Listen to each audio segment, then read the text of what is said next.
these two terms. If we talk from the perspective of UNFCCC, where the negotiations are taking place, we have certain questions in the sense, what is climate technology, what is environment-friendly technology, what is green technology? We actually do not know very well because it's not defined specifically. There are certain understandings in the sense that a technology for, say, hydel power, hydel turbines, helping the turbines to move, or solar panels technology, that can be very directly environment technologies. But the other question would be that if you have an OLED or an organic light emitting diodes in the mobile phone, where it absorbs the light and then uses that energy to make sure that the battery doesn't run on the more efficient screens, to be in an easy term, whether that will also fall into the green technology. Now, if a battery manufacturer who supplies one of the major handset manufacturers of mobile phones, the battery manufacturer manages to extend the life of the battery by innovation and saves the charging power, whether that will be taken as environment friendly technology. Now the point is, let's say everything comes into the technology. Anyone who has invested in the research and development, it is not just one person, it is quite often corporates, quite often even universities, who have invested and has taken a protection under the laws of the land. Whether now that needs to be totally opened up under royalty-free compulsory licensing schemes, or should be looked at in a midway where the innovation is not affected and the challenge of access to that technology is also not barred. The negotiations, bring back to the negotiations slightly as to the technology transfer, specifically technology transfer part of the climate negotiations. There was, when we talk about this from a Copenhagen perspective, last year's perspective, there was two polarized camps. One said open it up, absolutely, compulsory licensing, royalty free. The other side immediately said no, you have to protect it, absolutely, on the patents perspective, no way. Now, I mean, India's position has moved more centrist, and I think from specifically this perspective, I think it is a right way. When let us take talk of a technology, any technology. When you have to use the technology for manufacturing anything, you need industry to come up, in the sense you need a manufacturing unit. You need to establish plant and machinery. For that you have to pay. You have to hire people, human resource. For that you have to pay. Then you have to, the running cost is also there. For that you have to pay. So if you have to pay for everything, then why do we step back and say that technology should be free? We should have the mindset to pay for the technology. Now the question comes in from an UN negotiation perspective: do we have the money? If we do not have the money, if we take loans to pay for the others, we should be able to encompass the IPR costs in the loan too. So the issue is rather of financing than patents being a barrier, which is quite often brought in. So this is exactly what the situation is. If we address it from an IPR perspective and say no, break it open, compulsory licensing, we move nowhere. But if you look at from a financing perspective and say that yes, we can look at how to finance the costs, I think we can move. And this is another new challenge which I bring before you, and leave it for the panel to discuss further. I'd be happy to join in.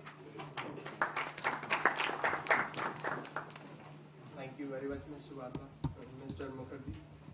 Now I will invite Mr. K.P. Ramakrishnan to share his opinion. Dr. K.P. Ramakrishnan. Good afternoon, distinguished delegates and gentlemen and ladies present here. Let me introduce myself. I was advisor in the World Bank with the Ministry of Health before I retired very recently. So when I was with the government, dealing with the government in the international pharmaceutical area, lot of issues agitated me when these pharmaceutical companies would rush up to me as the nodal point because I'm also a lawyer. So they would rush up to me and say, sir, what is the problem like this? Many of our patents which fell into the public domain, Indian companies have made drugs out of that, changing the isomeric structures of these compounds, and we are exporting it to various countries.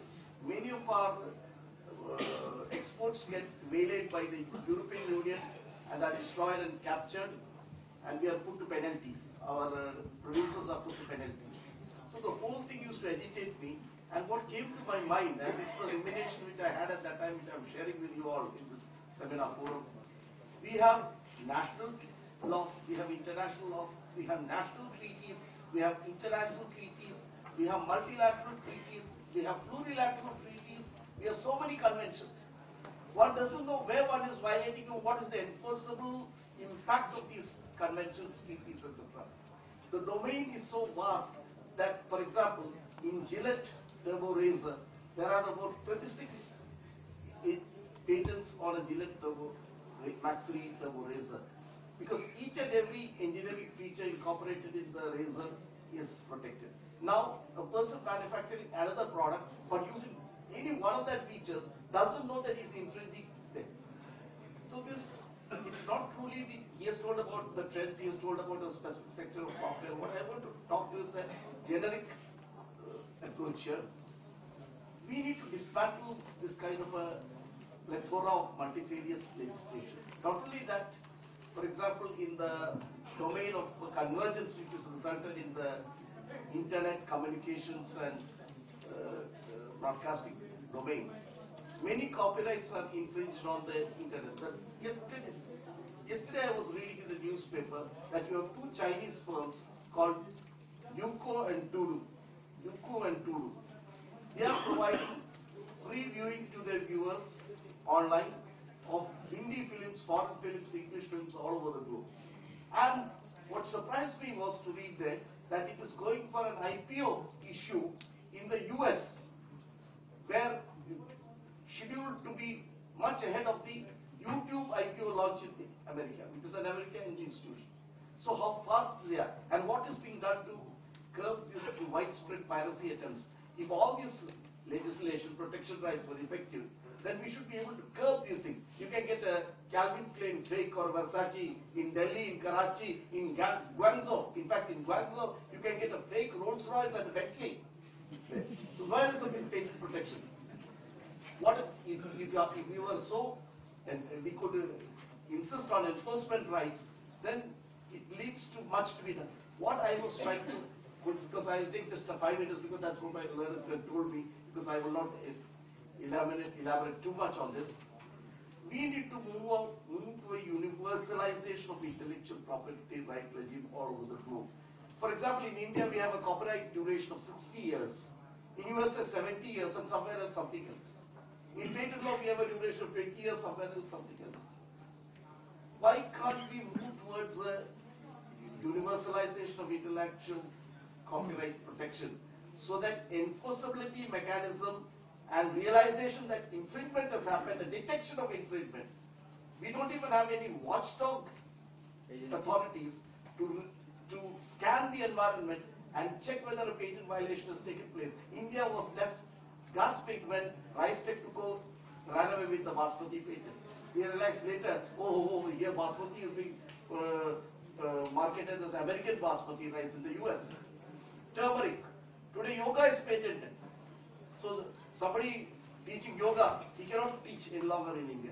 So even the traditional knowledge area, the copyright violation of the internet domains, there is no internet policing mechanism in the intellectual property right domain.